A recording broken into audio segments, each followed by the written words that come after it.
سڵاوتان لێبێت ئەم کاتتان باش بژار دەباخم ئەم شەو لە تارگێت باس لەم ڕۆی سنووری پارێزگای سلێمانی و دۆهۆک و هەولێر و سەرانسەری هەرێمی کوردستان دەکەم لە ژێرڕەحمی فڕۆکە جەنگەکانی تورکیادا.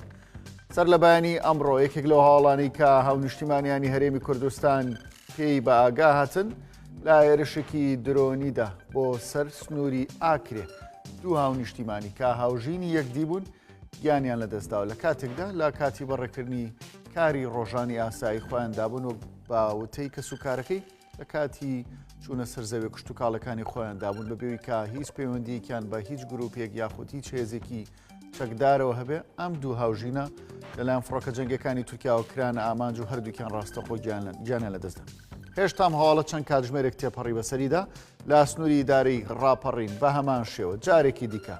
درۆن و فڕۆکە جەنگەکانی تورکیا بۆردومانی هاونیشتیمانیانی هەرێمی کوردستانیان کرد. لەم جارەیاندا چوار هاونیشتیمانی سڤیل گیانیان لەدەستدا. ڕێکخراوی سپیتی ئەمریکی دەڵێت ئەم هێرشانە لەم قۆناغەدا جێگەی مەترسیە بۆ پێی تەنها لە ماوەی کەمتر لە 6 کاتژمێردا 6 هاونیشتیمانی هەرێمی کوردستان کە هەر شەشیان سڤیل بوون کراونەتە ئامانج و گیانیان لەدەستدا. دەپرسم کاتێک هۆتێلێک لە تورکیا گڕدەگرێت ژمارێک هاوڵاتی گیان لەدەستەدا. سەرۆکایەتی هەرێم، سەرۆکایەتی حکوومەت، بەرپرسانی یەکەمی هەندێک لە حیزبە سیاسەکانی هەرێمی کوردستان لە ڕێگەی بەیاننامەوە هاوخەمی و هاوسۆزی خۆیان بۆ وڵاتی تورکیا نیشان دەدەن. بەڵام لە کاتێکدا لە ماوەی کەمتر لە 6 کاتژمێردا 6 هاونیشتیمانی هەرێمی کوردستان لە هیچی خۆڕایی دەکرێنە قوربانی هیچ کام لەمانی کە هاوخەم بوون لەگەڵ تورکیا لە ناوخۆی هەرێمی کوردستان بە وشەیەکیش باس لەم هێرشە ناکەن و هاوخەمیەکی خۆیان یاخۆ ئیدانەکردنێکی ڕووداوەکان نیشانەدان نادەن. ئەم باڵادەستی کە تورکیا لە ئێستادا لە هەرێمی کوردستان هەیەی لە ئاسمان و لە زەوی دەبینین کە چۆن بە هەوەسی خۆی و بە ئارەزوی خۆی دەتوانێت هەرچیکی بێبیکە تاقی بەردەوامی دەبێت. حکوومەت هەرێمی کوردستان جۆرە ڕێکەوتنێکی لەگەڵ حکوومەتی تورکیادا هەیە وا لە بەرامبەر هەموم پرسانەدا بێدەنگە. ئەم شەو هەمووم بابەتانە لەگەڵ بەڕێز ئەنوەر حسێن گفتوگۆ دەکەم کە بەڕێزیان لە ستۆدیۆی کەناڵ 8 میوانەوە. مامۆستا بەخێراتی. بەخێر بێ. با لە دوو ڕووداوی ئەمڕۆ دەست پێ بکەین. زۆر ناگەڕێنەوە بۆ ڕابردوو کە ساڵی ڕابردوو تورکیا چەند هاونیشتیمانی کردووە تامان چەند گونچۆڵ کراوە چەند زەرەر و زیانی ئابووری و کشت و کاڵی بە ناوچە سنوورەکانی هەرێمی کوردستان گەیاندووە. نوێترینیان ئەمڕۆیە لە ئاکرێ دوو هاونیشتیمانی لە ڕانێ 4 هاونیشتیمانی 6 کەس کراونەتە قوربانی ئەمڕۆ لە ڕێگەی هێرشەکانی تورکیاوە. ئەم دۆخە بۆ وای لاتوە ڕۆژی ڕووناک تورکیا بردومان دەکات و هەموو لایەکیش بێدەنن لی. کاک بژار زۆر سپاس بۆ جەنابت و بۆ کەناڵ 8 و بێ بڵێم پرسە و سەرخۆشی خۆمان بۆ ئەو هاوڵاتیانەی ئەمڕۆ گیانیان لەدەستدا و پێشتریش لە ڕاستیە مێژووی تورکیا بەردەوام بریتیە لە قەتڵ و عامی گەلانی ژێردەستی و هەموو ئەو گەلانەی کە ئەو قبوڵی نین و بە درێژایی ئیمپراتۆرەتەکەی لە 600 ساڵ و بە درێژایی دروستبوونی دەوڵەتی تازەی تورکیا هەموو قەتڵ و عامێک و کوشتارێکی بە حەقی خۆی زانیوە لە بەرامبەر هەموو ئەوانەی کە نەگر کابەرنی و نەگەوەی کە شۆڕش گێڕن و نەگەوانەی کە بە جۆرە لە جۆرەکان بەرخودان و تێکۆشانیان کردو هەر ئەوانەی کە ناویان کووردە لە هەر کوێی دنیا بێ خۆشیان نانشادێتەوە بە درێژایی تاریخی دەوڵەتی تازەی تورکیا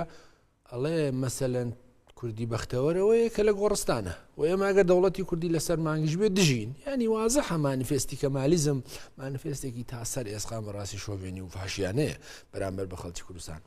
ئەوەی کە جەنابەت دەیڵێ لە ماوەی ئەوەی کە ئەمڕۆ ڕوویداوە درێژەی هەموو ئەو قەتڵ و عام و کوشتارانەیە کە لە ماوەی با بڵێم بە تایبەتی لە دوای ڕاپەڕین و ورتریش لە دوای ڕووخانی ڕژێمی بەعسەوە بە تایبەتی لە هەرێمی کوردستان و لە دوای ڕووداوەکانی بەهاری عەرەبی لە 2011 لە ڕۆژاوای کوردستان دەستی نەپاراستووە لە هەر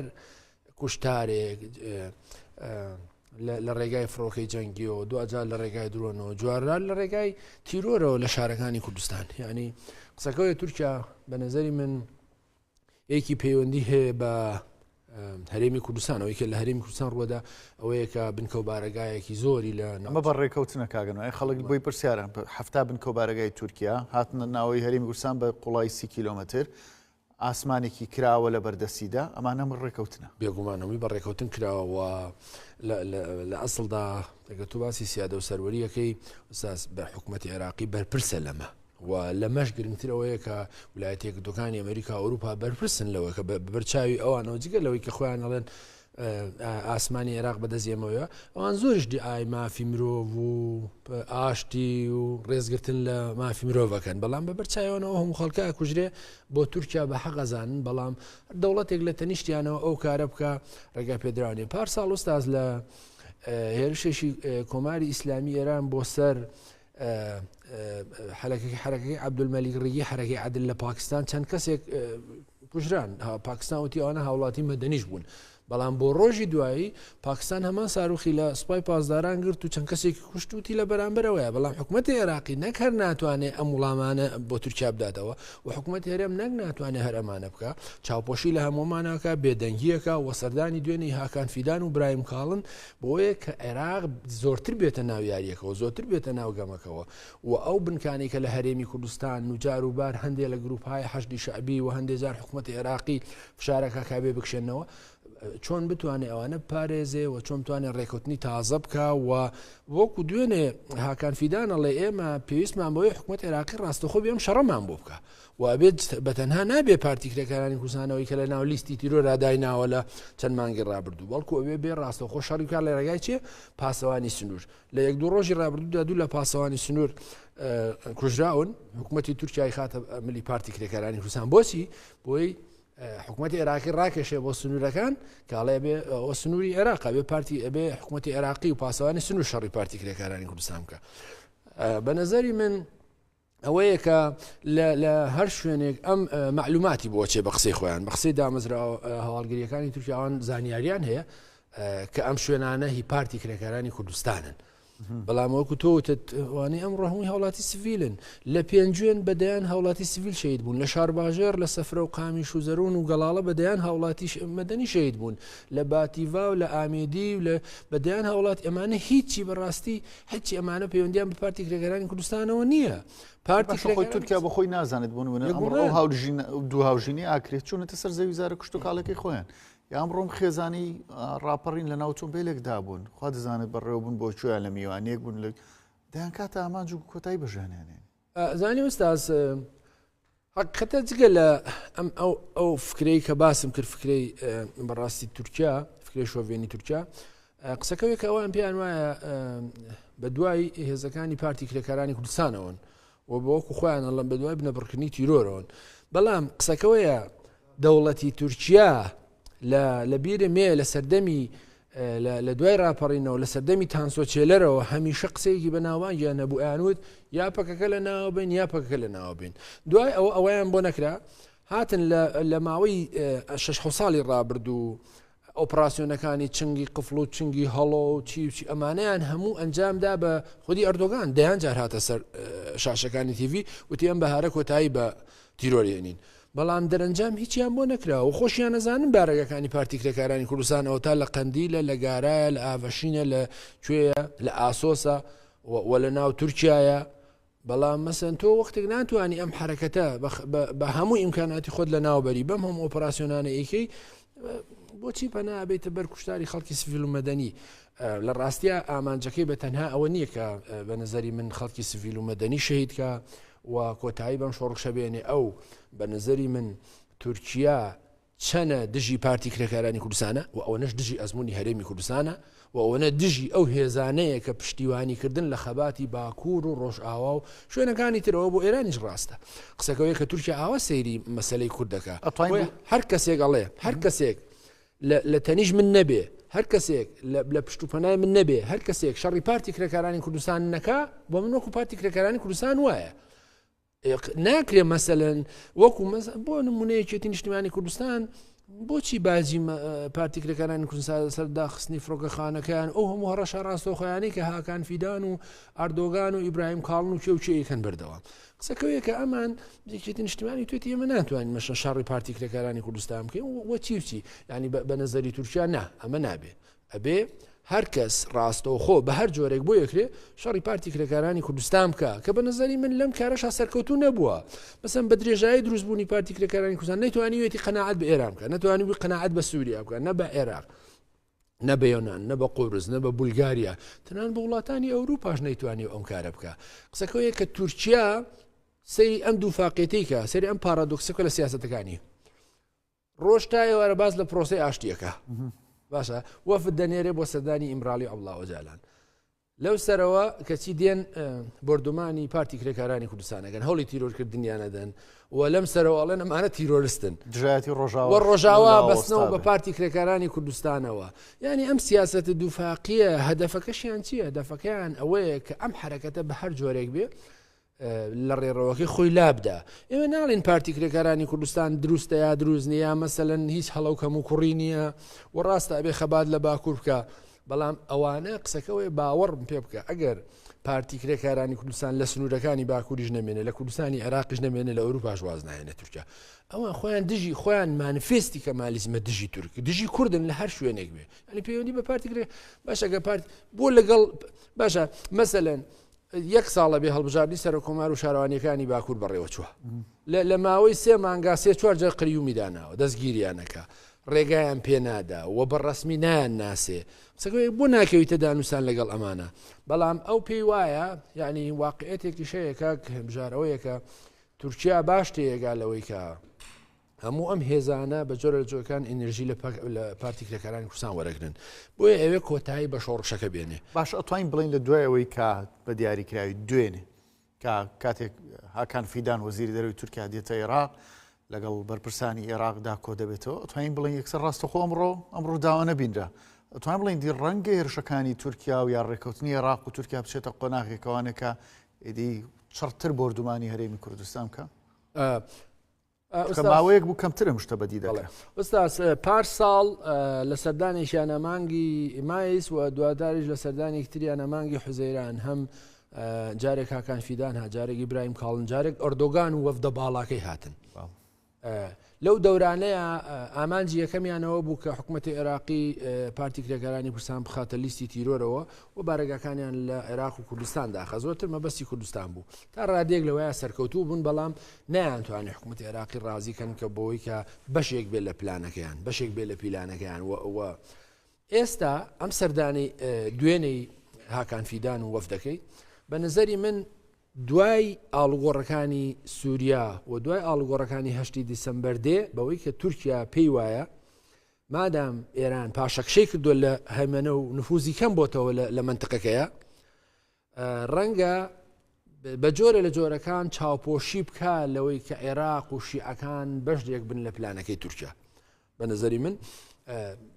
وایە بینێ بەڵام پێم وانە ئەم کار هێشتا ئێران هێندە زەعیف نەبوو کە تورکیا بتوانێت عێراق ڕاکێشێتە پای سیناریۆکانی پای پلانەکانی بەبێ ئاگاداری کۆماری ئیسلامی ئێران و حکوومەتی عێراقی ڕاستە قسەیەکەکە ئەوەش بە نظری من بۆ چوونی سۆدانیە تا بۆ چوونی شیعەکان بێ یعنی ئەکسەریەتی حاکمیەتی شیعە و گروپە وەلاییەکان و گروپەکانی هەشتی شعبی نییە کە دژی پارتی کرێکارانی کوردستان بن بێگومانەوە پەیوەندی هەیە بەو پەیوەندی پارتی کرێکارانی کوردستان و کۆماری ئیسلامی ئێرانەوە و ئەو پێشتریش لە سووریا بوو بەڵام ئێستا هاکان فیدان ئەیەوێ بە ئێران بڵێ ئێمە تۆ پاشەکشت کردو و ئەو هەیمەنە و نفوزە نەماوە و ناتوانانی مەسەلەن ڕاستە و خۆ بڕیارەکانی خۆت بەسەر حکوومەتی عێراقی بسەپێنی یا بەرژەوەندەکانی خۆت کە حکوومەتی عێراقی نەیەتە پای ئەم پلان و سیناریوانە ئێمە وەزایدەنەوەی کە تورکیا بەردەوام لە هەموو ئەم سەردانانە دوو دۆسێ هەیەکیان پارتی کرێکارانی کوردستانە لەسەر مێزە و ئەمەژە بەستێتەوە بەچی بەو پرۆژەی گەشەی کە هەیەی وعدە کە کەنداوی فارز یا کەنداوی عەربی ببەستنەوە بە ئەوروپاوە لە ڕێگای تورکیاوە بە سەرمایە 7 ملیار دلار تورکیا هەمیشە ئەمانە بەیەکەوە خاتە ئەجەنداوە هێستا ئەو پرۆژەیە جێبەجێ نەکراوە هەمیشە ئەوێ حکوومەتی عێراقی قەناعەت پێ بکە کام پرۆژەیە لە ڕووی اقتصادیەوە گرنگە بەڵام ئێوە بێ لەمەشدا بەشداری بکەن لە کارێکی ترکە یعنی تورکیا لە هەر هەنگاوێ لەگە وڵاتانی منتقەکە ناوێتی هەر مەسەلەن ڕێکەوتنێکی ئابووری سەربازی ئەمنی ئیمزا کردووە بەستێتیەوە بە پارتی کرێکارانی کوردستانەوە خۆی کە خۆشتانەزان لەنەوە هەر لەگەڵ سووریا هەمان کاری کرد دوجاری لەسەر ئەوە ڕێکەوتنەوە ئێستا دیسان بارودۆخەکە گۆڕاوە ڕۆژاوی کوردستان بە مەترسیە زانانی خۆشتانە بینن ئەوەی کە لە باشووری کوردستانێکا قەتڵ و ئام لە پێنجوێن و شارباژێ ڕووبادینان لە ڕۆژاوی کوردستانیش لەسەر پردی تشرین خەڵکێک زیاترەکە کەمتر ناکە بەڵام قسەکە لەسەر وێ مامۆسانۆریانی ئێمە خاوەنی حکوومەتین خاوەنی دامەزراوی فەرمین پەرلەمانمان هەیە حکوومەتمان هەیە سەرۆکایەتێرێمان هەیە ڕاستە سیادیەکە سیادی عێراقە و سنوورەکە و سەروەرێکە سەروەری خاکی عێراقا گەر بەزێنێ لە ڕووی دەستورەوە بەڵام بۆ هەرێمی کوردستان وە بێدەنگە بەرامبەر بە خوێنی هاونیشتیمانیەکانی خۆی یعنی هەروە ئاسانە لە ڕۆژێکا 6 کەست لێ کوژرێت و بە کەس نەڵیت بۆ وات کرد لە ڕاستیە حکوومەت هەرێمی کوردستان ئەمە مەسەلەن کارێکی باش نییە کە بەرامبەر هەموو ئەو ئۆپراسیۆن و بەرامبەر هەموو ئەو کوشتارانەی کە تورکیا وڵاتانی تریژێکن لە هەرێمی کوردستان بێدەنگە بۆ خۆشیان بۆ چوونێک دەرە بڕن کامیشاڵێن ئێمە دەسەڵاتی ئەومان نێ ئێرانیا تورکیا ڕابگرین لەو پەلامارانە بەڵام بە نظری من بەشێکی پەیوەندی هەیە بۆ ملوانە سیاسیانەی پێکە لەگەڵ ئەحزابی سیاسی لە باشووری کوردستان و لە ڕۆژاوی کوردستان ئەو ململانە تاریخی کاریگەری هەیە لەسەر ئەوە و دوجاریش پارتی کرێکارانی کوردستان لە سنووری پارتی دیموکراتی کوردستان سنوورێکی زۆری بەدەستەوەیە ئەمانە بەریەکەوتنی تاریخیان هەیە و لە بەرامبەرە کۆمەڵە بنکە و بارەگای زۆری تورکیا لەو منطقانە هەیە بۆیە پارتی دیموکراتی کوردستان و با بڵێم حکوومەتی هەرێمی کوردستان خۆیانە بێنن لەم ململانێ لەگەڵ تورکیا کە بە نظری من ئەمە کارێکی باش نێچکە بۆ بچوونی من ئستاس تورکیا وەکو پێشتریش وتم تورکیا باوەڕکە جیاوازی ناکات لە بینی کوردێکی باشوور و کوردێکی باکوور لە جیاوازی ناکات لە بینی خەڵکی بادینان لەم دی و یا لەو دی و لە نێوان ئەحزابی ڕەنگە ڕۆژگارێک بێت ئەم کەسانی کە ئێستا ڕەنگە لێرە باڵا دەست و بەرپرسیار بن لە دۆخەکە و چاو لە تورکیا دەپۆشن سپێنی تورکیا چاو لەوان نەپۆشێت گومان بەدەیان سەرکردەی ئەم دی و ئەو دیوی شەید کردووە لە سێداری داون تورکیا تەنها لەبەر کورد بوون بەڵام قسەکەی ئەوساس جگەلەوەی کە حکوومەتی هەرێمی کوردستان بێدەنگە کەمتەر خەمە و ئەمە بەڕاستی ئۆباڵی ئەم خەڵکی سڤیلەکەوێتە ئەستۆی ئەبێ جددی بێ لەوە ڕاستە ڕەنگە نەتوانێت بەر بە درۆن و بە F-16 تورکیا بگرێ بەڵام ئەبێ وەکو تۆتت قسێ بکە لەگەڵ مەسەلەن هێزە هاوپەیمانەکان کە لەو ناوچێن و حکوومەتی عێراقی نەک بە جۆرە لە جۆرەکان بێدەنگ بێ کەمانە ڕازی بوونەوە لەگەڵەوەشە ماوەیەکی زۆرە توانم بڵێم زیاد لە ساڵێکیشە بەشێ لە میدیایانە نەک هەواڵی پارتی کرێکارانی کوردستان بڵاو ناکەنەوە و خەتی سوورە وە کاتێک هەواڵێکش لەو بابەتە بڵاوەکەنەوە تەنها ڕسمی لایانی یەکەم سەربازانی تورکیا پیشان نەدەن ڕسمی لایانی دووەم پیشان نادەن لایەنە ئۆپۆزیسیۆنەکانی پێشوش کە ئێستا نازانێت ئۆپۆزیسیۆن یا دەبنە بەشێک لە دەسەڵات تەنانەت ئەمڕۆ هەواڵەکەیانەوە بڵاو کرد دەڵێن ئۆتۆمبیلێک لە ڕاپەڕین تەقیەوە ناڵێن هێرشی درۆنی بووە کاک گوزار بەداخەوە ئەو پەیوەندیە حیزبیانەی هەرێمی کوردستان لەگەڵ ئەم وڵاتانە ئەم بارودۆخەی خوڵقاندووە کە ئێستا تورکیا جگەلەوەی کە وەکو جەنابەت خەڵکی سڤیل و مەدەنیە کوژێ و شەڕی هێزەکانەکە لە هەماشیەوە دەخالەت دەکات لەوەی کە حکوومەتی هەرێمی کوردستان و ئەم کابینەیە چۆن پێک بێ و ئەم هێزانە یەکێک بانکە بۆی کە چۆن پێک بێ و چۆن فشار بخەنە سەر لایەنێکی تر کە مەسەلەن تورکیا قبوڵی نییە بۆ ینی تورکیا دەخالەت دەکات لە هەموو ئەم کاروبارانە ئەو تا لەگەڵ عێراقەوە کە مەسەلەن لە سووری هەبزانە چ دەخالەتێکەکە وە فشارە خاتە سەر مەسەل حکوومەتی تازەی سووریا کە بێ ئێوە هەسەدە لە چەکدا ماڵن ومانە گروپی تیرۆریستن یعنی دەخالت لە هەمووم کە بە نەزەری من هۆکارێکی گرنگ هەیە کە تورکیا ئەم هەموو تووشی ئەم هەموو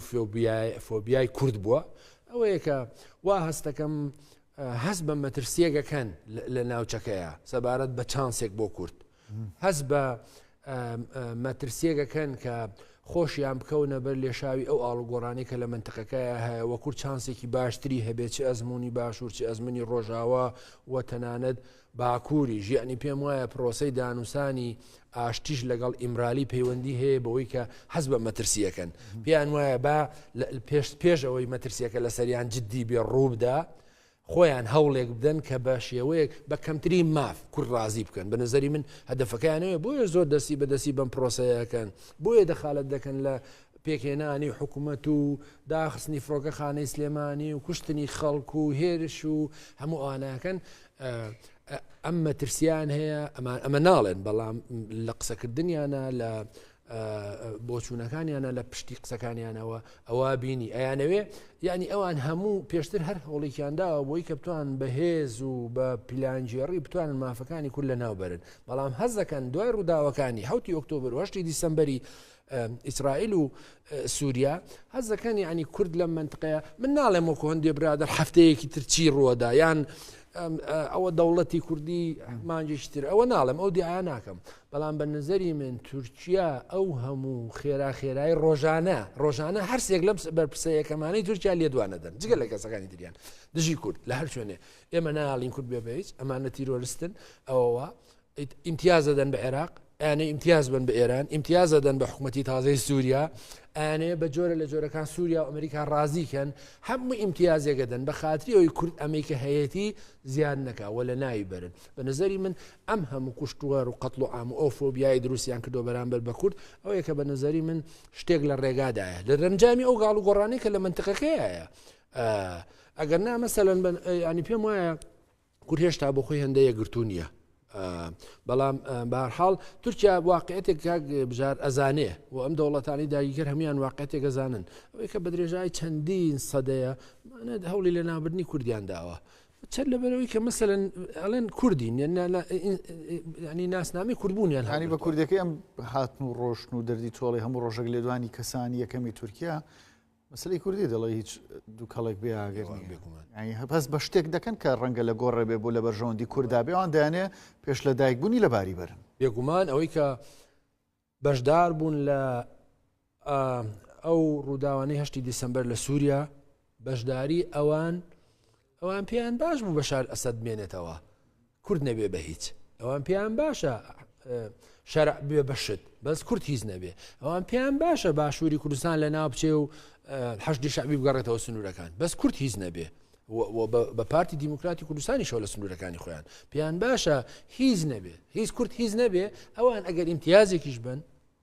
زەرریش بکەن لە هەندێشتا ئەوان ئەمە بیر و باوەڕی ینی مەسەلەن ئەمڕۆ ئەردۆگان و ئەک پارتی و مەسەلەن دمیریل و چێوچێ نییە ئەمە مانیفێستی کەمالیزمە ینی مانیفێستی کەمالیزم لەسەر ئەمە ساسە دامەزراوە کە کوردی پێ تورکی شاخاویە کە مەسەلەن لە ژێر تەسیری شۆڕشی خەڵکی کوردستانە زمانی کوردی تا ڕادەیە کراوەتەوە خەڵک قساکە و میدیایەکی میدیایە هێنجی ناخۆ ڕێگەیان نەداوە بەمانە ینی وەستا زمانە لە سەردەمانێکە بە حەزاران کوردیان خستوتە ئەشکەوتێکەوە و ئاگریان داوە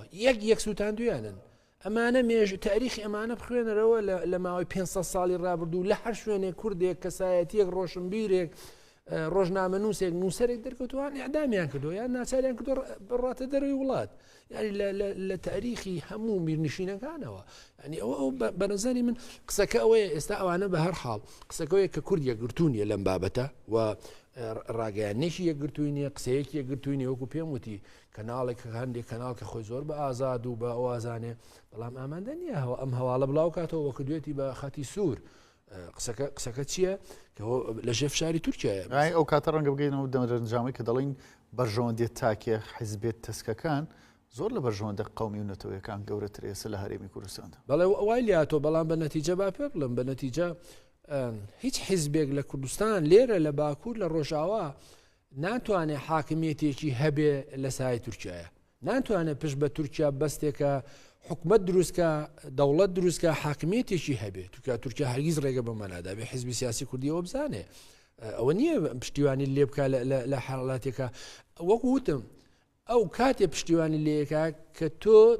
لە پشتی بی دژی نایارەکانی ئەمە ژیانی چی یعنی شەڕی کورد و کورد کە من هیوادارمی سیاسیش کوردی دەست بۆ ئەمە نەبە بەڵام تورکیا ئەو ئەستاز ئێشتا مەسەلەن دیقەت بە کێشەی لەگەڵ سووریا بەردەوامە لەگەڵ بولگاریا لەسەر کەمینەیەکی تورکمان لەگەڵ یۆنان باشە پەلی هاویش چوو بۆ لیبیا دەخالەتی شەڕێکی کرد بە خاتری غازەکەی ئەوێ لە سۆماڵ ئێستا خەریکی دەخالەتە بە خاتر غازەکە و لەگەڵ سووریا و ئەمریکا مەسەلەن یاریە کرد لەم بینەیە بە نظری من تورکیا لە بەردەم ئەم ئاڵگۆڕانی کە لە منتقەیە ڕویان داوە لە دوای 7 ئۆکتۆبرەوە پێم وایە بەم حاڵی ئێستایەوە ناتوانێت بەردەوام بێ و بەم سەرکێشی و پەلکێشی لە ناو خۆش گرێکیۆری زۆری هەیە گەورەترین کێشەی لە ناوپەلی ئاڵاندووە لەولادا قەیرانەکان بنێرێتە دەرەوە وە لەگەڵەوە شاوستاز من پێم وایە ئەم شۆڤێنیتی ئاک پارتی دەستی داوەتێ بەو مەبەستەیە کە بتوانێت خەڵکێکی خۆی ڕازی بک بۆی کە لە هەڵبژارنەکانی داهاتوە دەنگی پێبنەوە بۆی بتوانێت ئەم پلان و پلانگیڕی هەیەی کۆتایی پێبێنێ و ئەترسێلەوەی کە جەهەپەی منافسی بێ بەشێک لە ئەو پرسانە جێبەجێ بکە مثلەن لانی کەم شتێکی سادەتر بۆ کورد بکە و لە دەستی دەربێنێ بۆیە بە نەزەری من تورکیا چاو لە هیچ قەتڵ و ئامێک و لە هیچ جینۆسایدێک ناپۆشێکە بۆی بکرێ بەڵام پێم وایە هەست بە مەترسی جدیەکە دوایە و ئاڵ و گۆڕانە و ئەم کابینەی تازەی ترەمپیش بەشێک لە سەرەتاوە هەندێک مەسجیان پێداوە ئیسرائیل دژی ئەو جم و جۆڵانەیەتی و بە جۆر لە جۆرەکان پشتیوانی لە هێزە کوردیەکانەکە پێم وانە بتوانێت بەمە ئاکامێکی جدی بدەێت و دڵنیاش بە ناتوانێت شۆڕشی خەڵکی باکووری کوردستان کۆتایی پێبێنێ لە 84ەوە نەیتوانیوە دوا قسەوەیە مەسەلەن پرۆفسۆرێکی تورک هەیە لە زانکۆکانی لوبنان دەرزەڵێتەوە محەممەد نورەدین ئەوڵێ شەڕی تورکیا و پارتی کرێکارانی کوردستان هەموو ساڵێک 8 میلیارد دلار لەسەر تورکیاکەوێت ئەمە بخۆش دەبینی چی لە ئابوووریەکەی و چی لە دراوەکەی کردووە و دەرەنجام پێم وایە بەو هەموو فشارانە بۆ هەموو قەتڵ و ئامەژ ئەوەیکە بە دەرەنجام پێم وایە خەباتی خەڵکی کوردستان و تێکۆشانی خەڵکی کوردستان ڕەخمی ئەو ڕەخلانەشکە لە سەرەتی لەم لە داهاتووە بە ئامان جێگەگە زۆر سپاس بۆ بەڕێزمان موسا حوسێن بازگەر سپاس کە ئەم شەو میوانی کەناڵ هەشت و تارگێت سپاس خێراتی ئایزانی کەناڵ هەشت سپاس بۆ ئێوەش کە بینەرمامون ئاسوودەبن.